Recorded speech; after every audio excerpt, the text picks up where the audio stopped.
පාර්ලිමේන්තු විශ්‍රාම වැටුප් අහෝසි කරන පනතට කැබිනට් අනුමැතිය. ශ්‍රී ලංකන් ගුවන් සේවයට ජාත්‍යන්තර සම්මානයක්. දේශීය කර්මාන්තකරුවන්ගෙන් මෙවර පාසල් සපත්තු. කුරකාවෝ රාජ්‍යත් මෙවර පාපන්දු ලෝක කුසලානයට.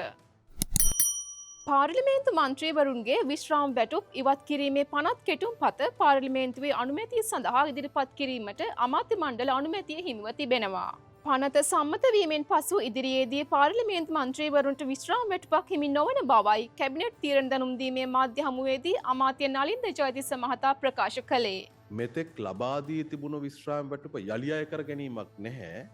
මේ පනත සම්මත වූ තැන් සිට දැන්ට විශ්‍රාම වැටුප් ලබන සියලු දෙනාගේ විශ්‍රාම වැටුප් අහෝසි වෙනවා. එතෙන් සිට විශ්‍රාම වැටුප් කාටවත් හිමි වෙන්නේ නැහැ පාර්ලිමේන්තු මන්ත්‍රීවරුන්ට. ඒ අනුව මේ පනත ක්‍රියාත්මක වෙනවා. ජාතික රාජ්‍ය සභාවේ 1971 අංක 1 දරණ පාර්ලිමේන්තු විශ්‍රාම වැටුප් පනත ඉවත් කිරීම සඳහා 2025 6 16 දින පැවති අමාත්‍ය මණ්ඩල රැස්වීමේදී මෙයට ප්‍රතිපත්තිමය අනුමැතිය ලබා දී තිබෙනවා. ඒ සඳහා නීති කෙටුම්පත් සම්පාදක විසින් පනත් කෙටුම්පතක් සකස් කර තිබෙනවා.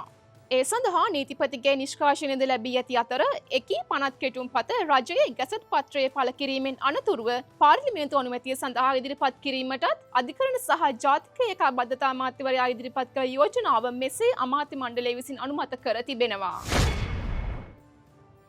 2026 වසර සඳහා වන ඇපෙක්ස් සම්මාන උළෙලේදී ශ්‍රී ලංකන් ගුවන් සේවයට සම්මානයක් හිමිව තිබෙනවා.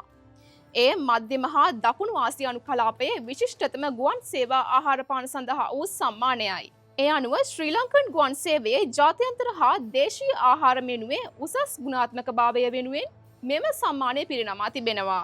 මෙම සම්මාන උළෙලේදී තරු 4 ප්‍රධාන ගුවන් සේවයක් ලෙස ශ්‍රී ලංකන් ගුවන් සේවය ශ්‍රේණිගත කර ඇති බව වාර්තා වනවා.